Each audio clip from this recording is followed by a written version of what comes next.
When Honda first announced the Navi, I thought to myself, wow, that's pretty neat. But then the Navi was actually released and I started to watch some review videos about it, which had me thinking, wow, this thing might actually suck. So I did what any normal person would do. I rented a U-Haul and drove a 6-hour round trip with my girlfriend to buy one sight unseen to find out for myself. Now I did give it a quick and easy test ride in the dealership parking lot before gently loading it into the U-Haul, but today is the first real ride and we're gonna find out once and for all if this thing sucks or not. Oh, that just bottomed out the suspension. I should not do this. Yeah, I don't know if we're making it out of here. This is really freaking sketchy. Let me see you do that on your freaking moped. Does this thing suck? Do I regret buying it? The answer is perfect.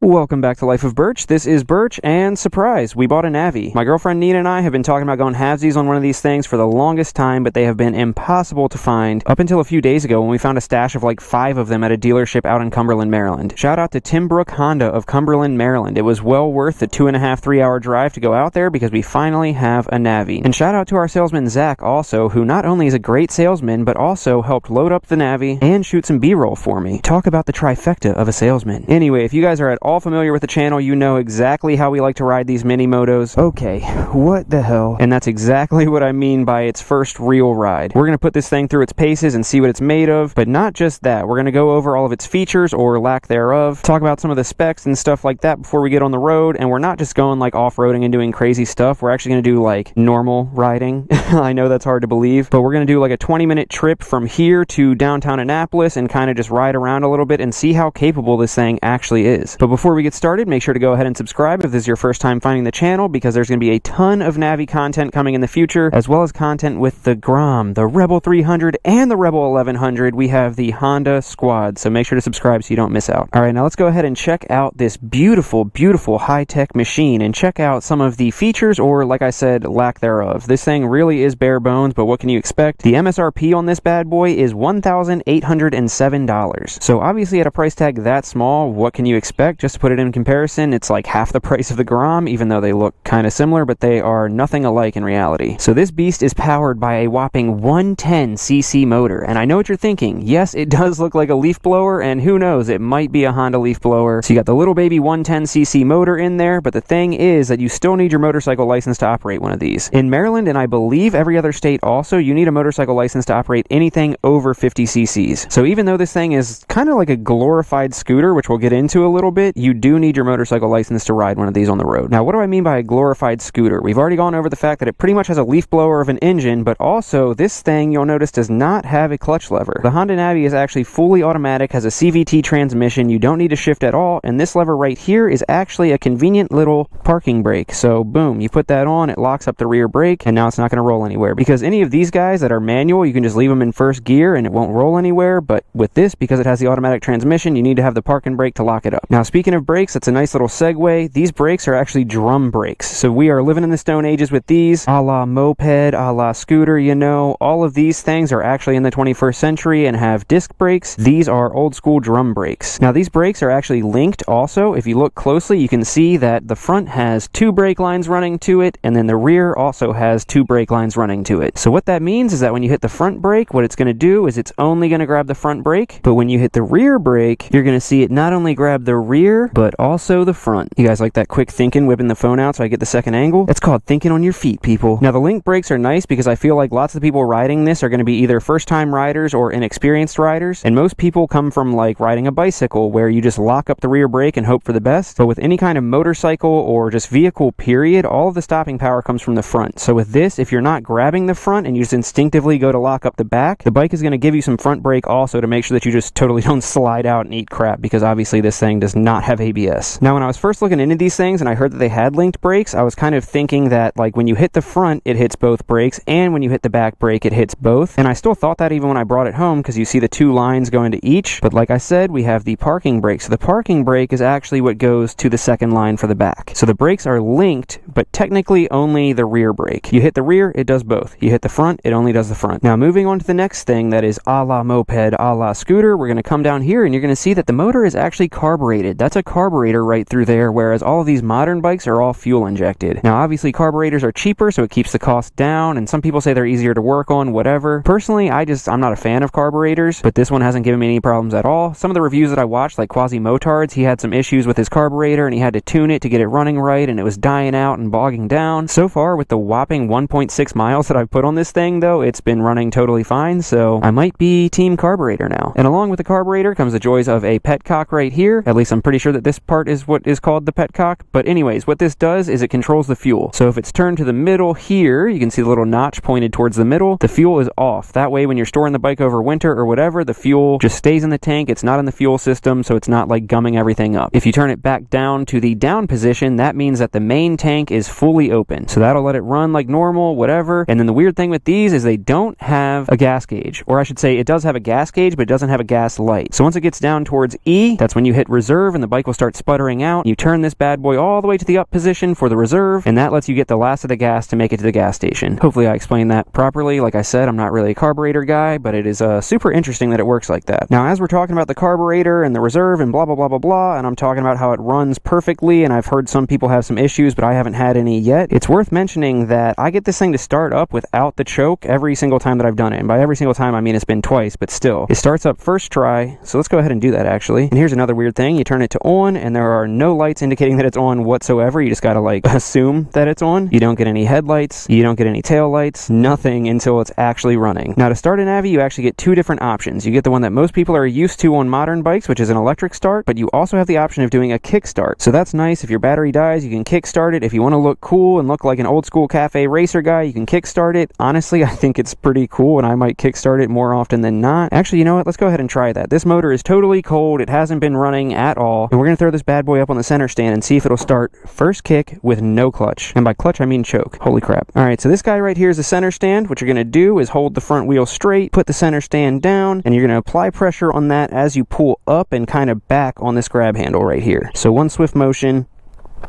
shkazam, and it is up on the center stand. Now we're going to come over here and make sure, yep, it is turned to on. Like I said, if it were cold out or it needed to warm up, whatever, normally you would pull the choke down and let it run for a little while and slowly pull the choke back out. But it's like 80 degrees right now, and this thing has been starting up first try, so we're going to leave it with no choke and see if we can kick it first try. So we pull this bad boy out right here, and we're going to go ahead and just kick it down and hope for the best. Let's go, dude. First try, and I've honestly never even kickstarted anything in my life. I've only started this thing electrically, which way do I word that? I don't know. But yeah, I'm proud of myself. Check that out. First try, no choke whatsoever. This bad boy's running, and now you can see the rear light is on and the headlight is on. Now I've seen in lots of reviews that it's like AC current instead of DC current or whatever. Essentially what that means is you can see the headlight flickering and the tail light flickering, so you'll see it flickering and then you rev it up and then it's fully bright. So I know some people have converted it to DC so it doesn't flicker like that, but it's honestly not as noticeable as I thought it was going to be, so I don't really know if it's worth the headache of digging into it. I think Nina and I might just do like some aesthetic mods to this and not worry about digging into anything and messing it up, you know? So yeah, you can see that she's still running strong and good to go first kick. Now to turn it off, you can either turn the key to the off position here, you can hit the engine stop button here, or it does have a kill switch for the kickstand. And it's off. Alright, so we'll put the kickstand back up and then we'll rock it off of the center stand, and I'll show you the other way to turn it on. The ignition is still in the on position there, so we're good to go. This button right here, the black button at the bottom, is what starts this bike. The interesting thing is though, is that if you hit it right now, nothing happens. In order for this bike to start, you have to have the front brake pulled and then hit it, and boom, fires up first try. And if you want to stop it, click that, turns off, and then you got to push that back down to get ready to start it next time. Now, like I said, when we're talking about features, we're talking about lack thereof. This thing is bare bones, no features. You got your horn. It's actually pretty loud. You got your turn signals, obviously not self-canceling. You just push it in to turn it off. And then you got your high beam, normal beam. This is your choke right here. And then the gauge cluster has nothing fancy. It's all analog. It even has like, it actually like rolls over instead of being electronic. Gas gauge is a little bit slow to react. And all you got is something showing you if your brights are on and if your turn signals are on. And just like the headlight and the tail light, the gauge light does not even come on until the bike is actually started. So super, super bare bones. I will say though, this like fake carbon fiber look right here is pretty sick. you know, 1,800 bucks and you get some carbon fiber. That's pretty dope. And I will say too, the only thing that I've noticed as like a downside to this bike so far is that it's impossible to get out of any of like the dealership fees because they're so hard to find. And one of those fees, it was like 200 or 300 bucks for a setup fee. I know that there's not a whole lot of setup that you need to do on these things, but the really annoying part is that I couldn't get out of that fee. I still got charged it, but would you look at this?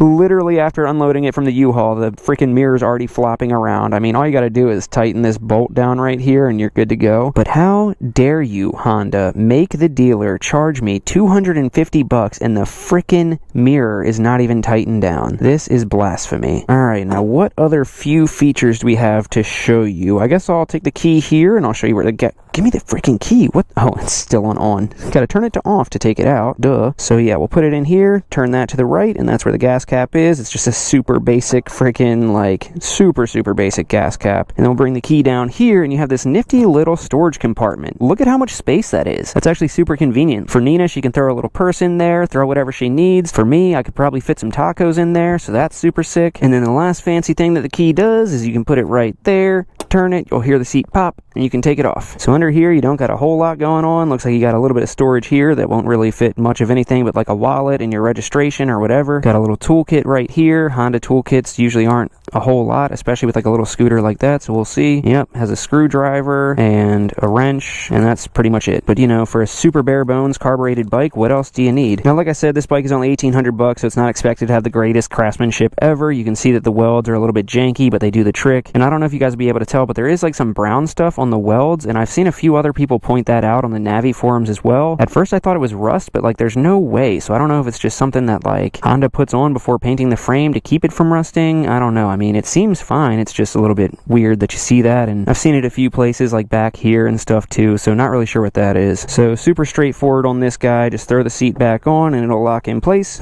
There we go. And yeah, I think that's about it for features. Like I said, it's not super feature rich, but what do you expect for an $1,800 motorcycle slash scooter? But yeah, so even though there's not a whole lot to it, I gotta say that just the first like 1.7 or whatever miles that I've put on this thing so far, it has been an absolute freaking blast. So without further ado, it's time for the first real ride. We're gonna take this thing downtown and see if it actually stays as fun as it was, or if I realize it's just totally underpowered and a piece of crap. Leave your predictions below. Moment of truth. Can we get it to start on the first try for the third time in a row? Didn't even have to give it any gas, dude, and it's on. Are you kidding me? This thing is so sick. Oh, I totally forgot about that mirror, and I do not have a wrench, and I don't want to go back inside, so how about we just go ahead and get rid of that. We'll hide it over here. Nina is probably watching this just so not stoked right now, because like I said, this is both of our bikes. We went half and half on it. I said I wanted to get it to see how much abuse it could take and see what I could put it through and have it still going, but she wants it as like her nice little grocery getter, which is totally fine. It's just I have to be careful not destroying it. Alright, so park and brake off. Just roll on the throttle and you start going. Look at that. And as I just said that Nina can't like see me destroying this, let's see if we can wheelie it again, alright? Oh my gosh. This thing is so much freaking fun. It's still in the braking period, but let's see what it's got. Oh my gosh. The speed is staggering, y'all. Check us out. Check us out. We got a hill coming. We hit 40. We're reading 40. We're tucked down. Let's go, baby. Uphill, staying at 40. We got this mother hecker wide open. Alright, downhill portion here. Let's see. 45. 50. We're reading 50. Oh my gosh, that is too funny. Alright, so this thing has 2.3. Oh, look at that. 2.3. 23 is my lucky number. 2.3 miles on, and we've already like topped out around 50. This thing's actually pretty sick. I thought it was gonna be slower than that. It's definitely not the fastest thing in the world, but it'll cruise at 50 without having to shift any gears. Pretty dope. I feel like, you know, little mopeds only do like 20 or 30. Actually, we should probably go this way. Alright, so this road actually has a speed limit of 50, and I was not thinking about this. I was planning on going through the neighborhood and then coming out at that intersection up there, because the speed limit here is 50 and this thing maxes out at 50, so this is the first like test of inconvenience, you know? I have this thing wide open and it's cruising below 50. It's a little sketchy on a road where the speed limit is 50. And now we got a little uphill portion, so we'll see. It's dropping down to 45. Oh my gosh, dude, this thing legitimately is a scooter. I got it wide open, holding at 45 uphill. Oh, it's also probably worth mentioning that I weigh about 155, if that matters. All right, so we'll get off the throttle. It had a long way to roll. Might help if it had like a short, what's it called, like the short throw throttle. I know I'm not calling it the right thing, but all right, so front brakes. Does it have enough front brakes to do a stoppie? No. Oh my god, dude, I just look like such an idiot. Probably on my Grom I can pull up and just grab the front brakes and do a stoppie. I don't know what I was thinking trying that with drum brakes. All right, so this is where I originally wanted to come out at, because this road is only a 35 mile per hour speed limit, so we could definitely do it. Oh, I have to pull my wrist like all the way back to get this thing up to speed. It's not the fastest thing in the world, so obviously you got to keep the throttle like kind of pinned to get up to speed, but once you're at speed you can let off the throttle a little bit and just kind of keep like a neutral wrist and it'll hold its speed just fine. I mean, we're cruising at 40 right now with no problems. All right, so we'll grab the brakes. Yeah, I mean, that was like full grabbing brakes without wanting to lock it up, and it takes some time to stop, but it's pretty, like, I guess it's responsive for what it is. All right, we have it opened up right now. This is full speed.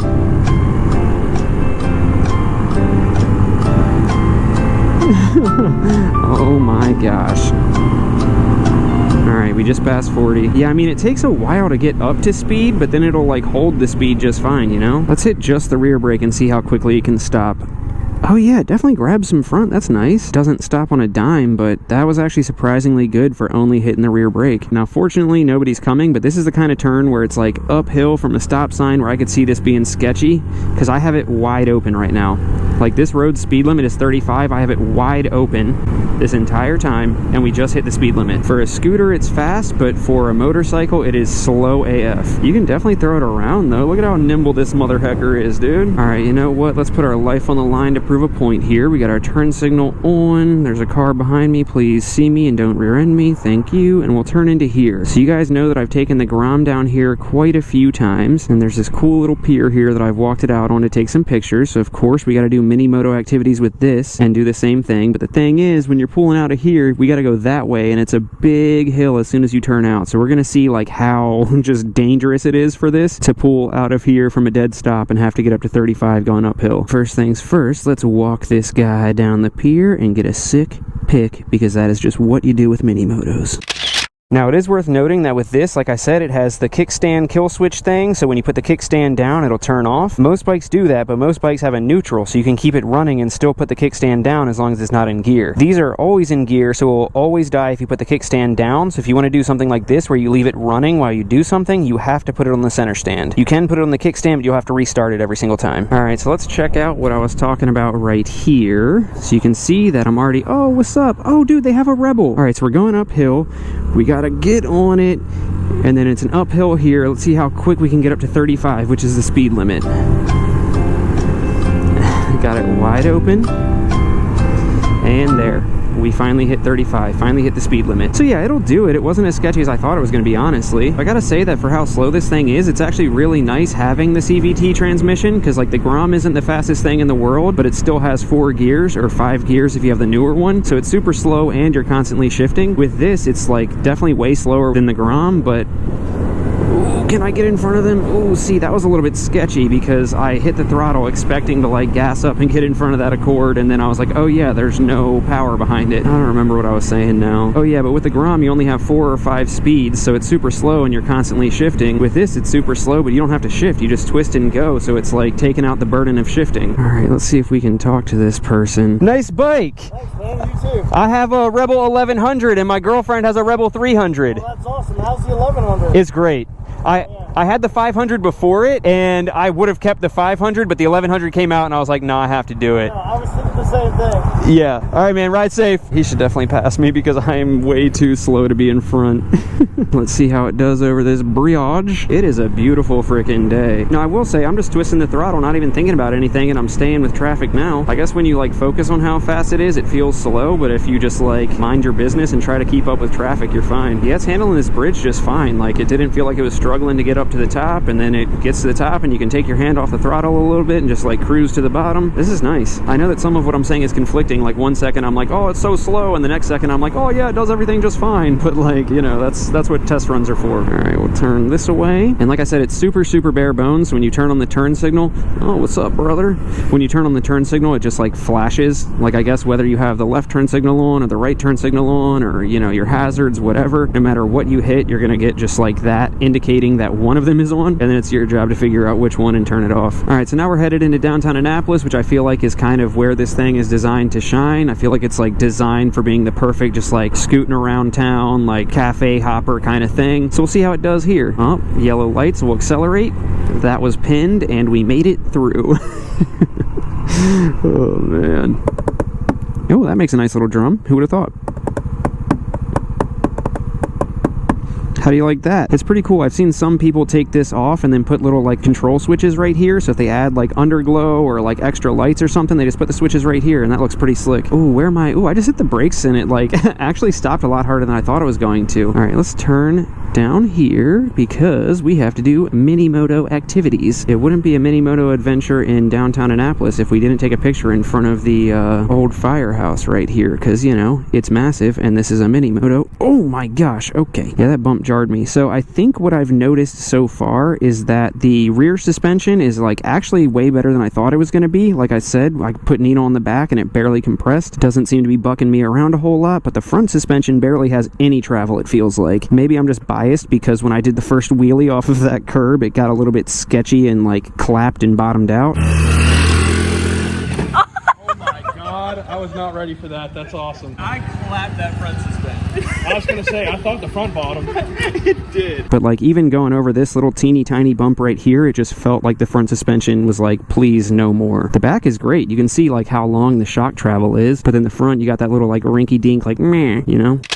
What a freaking picture. This is so sick. Alright, so we made it downtown with no problem, and here's where we belong, with the scooter gang. Like, it looks more at home with the scooters than it did with my motorcycles. Although, what is this? Because this has a license plate also. So this is probably like a 110 or something like that. But this definitely looks cooler. No offense to whoever that is, but this looks cooler. Like, if you want something that feels like a motorcycle mixed with a scooter, that's where you go. If you want something that just feels like a scooter, that's the way to go. Anyway, I'm wasting time. Let's go keep cruising and see how she does. All I can think about right now is like how silly I must look to people who don't know what's going on, because I'm on this little scooter looking thing, but then I have a Bell Race Star helmet, which looks like I just came from the frickin' track. Thank you. And then I got a camera in front of my face. People are like, what is going on? Is that thing fast or is it not? Is he famous or is he not? No, it's not fast, and no, I'm not famous. Thank you for asking, though. This thing scoots around here. This is nice, not having to shift, and like you never feel the gears change. It just like does everything for you. This is so convenient. And we're apparently getting what, like 100-something miles per gallon as we're doing it. I should do a video where I just like see how far I can ride it before the fuel runs out to see like what kind of mileage I actually get. But the fact that I've had this thing pinned wide open the entire ride tells me that I'm probably not going to get the mileage they say I will. All right, here's gonna be the first test. Can we jump that? Gotta carry some speed coming around. Hope that this doesn't... Oh, that just bottomed out the suspension. I should not do this. Okay, yeah, the front suspension is absolute garbage on this, and me just going over the lip of that driveway clapped it and bottomed it out. Obviously didn't have speed to jump over that thing, but yeah, totally freaking clapped the suspension, and I'm a little bit worried because I've seen some people in the forum say that they dropped it going like 5 miles per hour and bent the front forks. So let's investigate. Nope, it's straight. We're good to go. Oh my gosh. Hopefully that sound transferred through the camera properly though, because that sounded sketchy. So I'd say so far the Garam is more of a hooligan machine, and this is more of like cruising around, and you could still do little adventures, but if you want to be a hooligan you better be ready to spend some money on everything you break. Alright, we'll keep going around this way, and we'll go down this way, because I got another mini moto must that we gotta go do. There's people everywhere, so let's hope that this mini moto must doesn't get us yelled at, but the mini moto must is that we have to come up on here and take a picture just like we did with the Grom. Alright, let's get the heck out of here before any of these people yell at me. Yo, a four-wheeler down here? We have to go see what's up with that, man. There's been some dirt bike boys coming out. We gotta see if they friggin' do some wheelies on that thing. You about to wheelie that? You about to wheelie that? No, you know anything about these? Not really. Why, you just get it? Yeah, my gas is not leaking. Oh, really? Can you see where it's leaking from? Yeah, right up front. Is it just like the clamp thing? Oh, right here. Yo, this is literally the first ride. I got 13 miles on it. Yo, I just got 1.6 miles on it. For real? Where's it leaking from? Oh, so it's actually... So it looks like it's coming from that. It's running all the way down here, though. So it's coming all the way from up where it attaches. So you might be able to just... You see what I'm saying? It looks like it's coming off that clear part, but it's running all the way down. Yeah. Let me see. That clamp might just be a little bit too far down. Let me take my helmet off and see if I can see it better. It'll do it a little bit from a stop. I gotta work on riding it out. It'll do it a little, but it's like so underpowered that it's like hard to get your feet on and like keep it going, you know? Alright guys, I gotta get out of here. Good luck with everything. If you guys look up Life of Birch on TikTok or YouTube, I got some stuff on there. What's it called? What's your name? Life of Birch. Okay. Like the birch tree, but B-U-R-C-H. See ya. Say bye-bye. He said, I don't know this man at all. All right, guys, good luck. Take it easy. All right, so we've already determined that this thing is freaking awesome around town. It's like exactly what you want for just cruising around downtown to go grab coffee or running errands, whatever. Now let's see how it does on some higher speed roads. We already took it down that back road that had a speed limit of like 35 or whatever. We're gonna take it out onto Forest Drive up here to go grab some tacos, because you know that it would not be Life of Birch unless I broke a bike in by getting some tacos. And that road I think is like a 40 or 45 mile per hour speed limit. So we'll go down the entire thing and back and see how she does. It has like some nice get up and go at first, and then it kind of like falls on its face and then like stays linear. It's kind of interesting. All right, let's pull through here and hop on this higher speed road and see how she does. We got it pinned. She is wide open, boys. This is embarrassing. Speed limit's 40. I just saw the sign. We still got her pinned. How long has it been? And we got speed limit. Hell yeah. So we've been holding 45 pretty consistently. Gonna come to a stop. Actually, we're... Dang, the camera shut off. But we are here at Tacos. Oh, they got the fruit stuff too. Hell yeah. So we're gonna grab some food and then carry on down the road. Can I get an order of Al Pastor tacos, please? All right, baby. Test number 1. Oh, dude, let's go. Are you kidding me? It literally will fit laying like that or upright. Dude, you could fit like a full freaking 12-pack in this thing and get partying. You're recording now? Mm-hmm. I like it. How much? 1,800. And how much for you? Oh my gosh. What's up? Gracias. Gracias. Have a good day. The bag is secured. We got tacos and fruit. I wasn't expecting the fruit. This is great. Do a wheelie. Yeah. Holy crap, dude. Talk about a good first ride. Moment of truth, because if this doesn't work... Oh, dude, look at that. You got room for a full freaking lunch and more. This is freaking great, dude. I love this thing so much. All right, so now the test will be on a road like this, pulling out safely. And in this case, there's no way that we're going to be able to pull out while cars are coming. So we're definitely going to have to wait. Oh, actually, is that a break in traffic? Let's see how sketchy this is. I was going to say we had to wait for a red light, but... All right, let's get going. Check behind us. Oh, look at us going, baby. Look at us freaking going. And speed limit, let's go. So the speed limit here is 40. We're cruising at about between 40 and 45 with no issues. Definitely got to keep the throttle cranked open, but so far so good. We're gonna head down the entire length of this road and go to our favorite spot on the water and have some lunch there and kind of collect all of our thoughts and see how we thought she did. When you let off the throttle, there's almost like a whistling. I don't know if it's like whatever in the CVT transmission, like almost doing its engine braking type deal, but you definitely get like some whistling going on. It's interesting. It's a little bit sketchy being around all these cars on something so freaking like quiet though. It makes me feel like nobody can really hear me or see me, and it doesn't really have the brakes or the power to get out of the way if I need it to. So it's a little sketchy, but once again, I'm sure I'd get used to it. Just gotta adjust your riding style for what's going on around you. Oh man, this is her first adventure down through the tunnel of trees. Oh wait, you know what? I just remembered as I said that, because I like hit the brakes and checked to make sure there wasn't a car behind me. I just remembered that these brakes actually take a long time for the brake light to light up. So let's see if I can show you guys that right here. Don't know how easy it'll be to do, but we're gonna try. All right, so I'm gonna hit the brakes so that you guys can see how far it compresses, and I'll tell you guys when the brake light comes on. Now, the brake light does not come on until right there. So you have all that travel before the brake light comes on.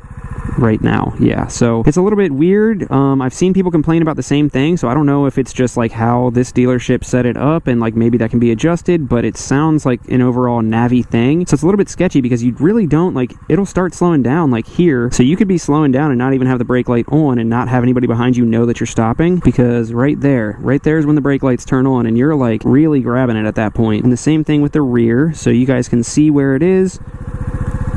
Now, that's where the brake light turns on. So it's a little bit sketchy. If you're going to be riding this thing a lot, I would probably look into like adjusting the brake light if you're going to have people behind you a whole lot anyway. Worst case scenario, they do make those little like modules that go on your helmet that as soon as it senses you slowing down, they light up and flash, so that might be a good investment also. But again, I'm sure you could adjust that because like on any other bike, you can adjust, you know, the sensitivity of when the brake light comes on. So I'm sure you can do that. I just don't know how on this yet, so just an initial observation. Oh dude, I know that there's a trail right here. Do we think that we could go down this thing? Should we check this out as like the first? Oh, let's see. Oh, this is another good point. So this thing actually has like a skid plate underneath it. It's just plastic, but it is a skid plate. All right, yeah, we're already getting sketchy real quick on this thing. Oh man, and this is a bougie neighborhood. This is not where we're going to be doing this. Okay, go up through here. Okay, come on, power through it, baby girl, power through it. Oh my gosh, let's go. Okay, so this is actually really, oh my gosh. Okay, this is actually really nice because when I do this on the Grom, I'm like feathering the clutch and having to worry about stalling out and all that kind of stuff. Oh, that just sent me. And with this, you can just do whatever you want. Okay, so the first obstacle. I think I just said obstacle instead of obstacle, but either way, the first roadblock. So I noticed that the Grom has a lot more clearance. I don't know how much clearance this has, but maybe this will test out the skid plate. Oh, getting up over it real nice and easy. Let's see here. Oh yeah, it's on the skid plate, so that'll be a good show of the ground clearance it has. Really barely anything, and then you can see even like the center stand comes down further than that does, so I don't know if we'll make it over this, but there's only one way to find out, you know? Oh, it's just doing a burnout. Yeah, it's for sure just stuck on the center stand. Oh, is it actually stuck? No, baby. Oh, yeah, we're over it. I apologize in advance for all the mouth noises that I'm sure you just heard me making. Oh, man. It's just as unpleasant for me to edit as it is for you to hear. Alright, we honestly might get stuck back here, though, because this is very steep for how underpowered this bike is. Yeah, I don't know if we're making it out of here. This is really freaking sketchy. I gotta, like, duck underneath the trees, and I don't even know where the trail goes, so let's go ahead and turn around. But not before first getting its first adventure pick. Dude, this is, like, literally just rainforest. I really hope we can get out of here. Alright, feet up, and let's open her wide. Dude, are you kidding me? With ease, my guy. That was nothing. Ooh, sliding out. Not much traction to be had, and this is definitely going to be harder to get over this way. Maybe if I just go around? Do we think we can? Honestly, this is really convenient for this type of adventure. Oh, does that have thorns? Let's go this way. Oh, I'm doing a burnout for sure. Let's get that out of the way. Twist the throttle. See, you can't do that on a manual freaking thing. Move something out of the way. Oh my god, I just got sent off the seat. Move something out of the way while giving it gas. Normally you gotta worry about clutch. This is freaking great. Is this the way that we came in? Yes, it is. Okay. Oh, this is sketchy. It's actually doing way better than I thought I was gonna do back here. Oh man. Alright. Let's go, baby. Freedom. Are you kidding me? This is so sick. Alright, is anybody coming? Nope. And then we gas it out. Let's go. Oh my gosh. Oh, whoa, dude. I just remembered that whole time I had freaking lunch in the seat. Or in the compartment, I mean. So we'll see if that made it out okay. Let me see you do that on your freaking moped. The Honda Navi's a scooter my ass. Oh, and I just noticed I can scoot further back on the seat if I want to. This is great. It's kind of like a bench seat almost, so it gives you some room to scoot back if you're taller. And the inaugural Bayfront ride on the Honda Navi. This thing has been such a freaking blast so far. Oh my gosh. Yeah, let's get to the destination so I can give you guys all my thoughts on it. Alright, this feels, I'm just like jabbing on the brakes. Honestly, the brakes are touchier than I thought they were going to be. Mainly like the foot brake. Maybe I'm just jabbing it too hard and I'm not used to the fact that it also hits the front brakes, but it's interesting. The brakes like aren't the best, but they're like immediately responsive, if that makes sense. Oh dude, I totally forgot. We gotta check on the lunch and see how that is, because we plan on sitting here and eating it.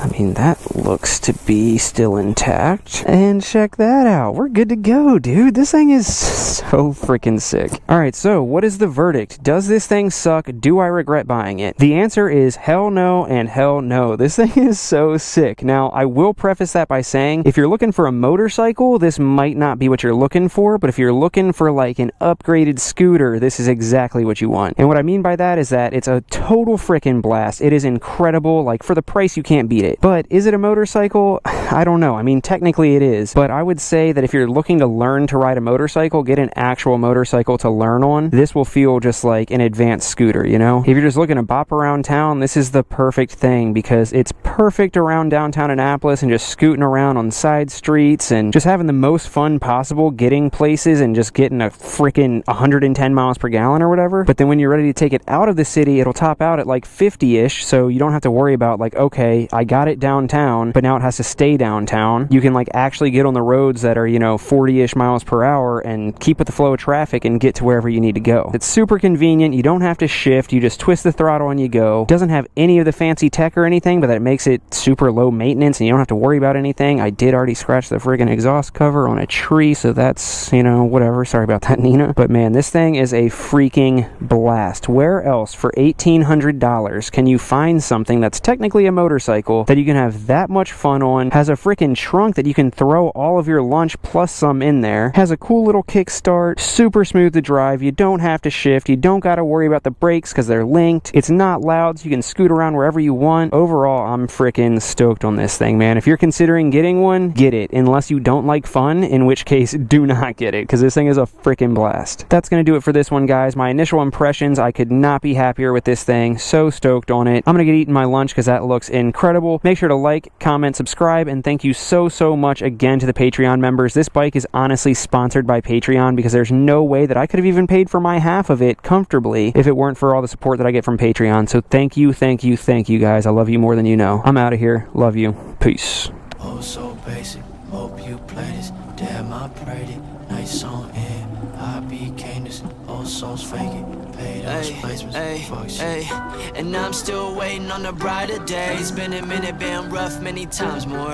And I'm kicking rocks to a sky of gray. Praying hard, talk to me before I'm done for.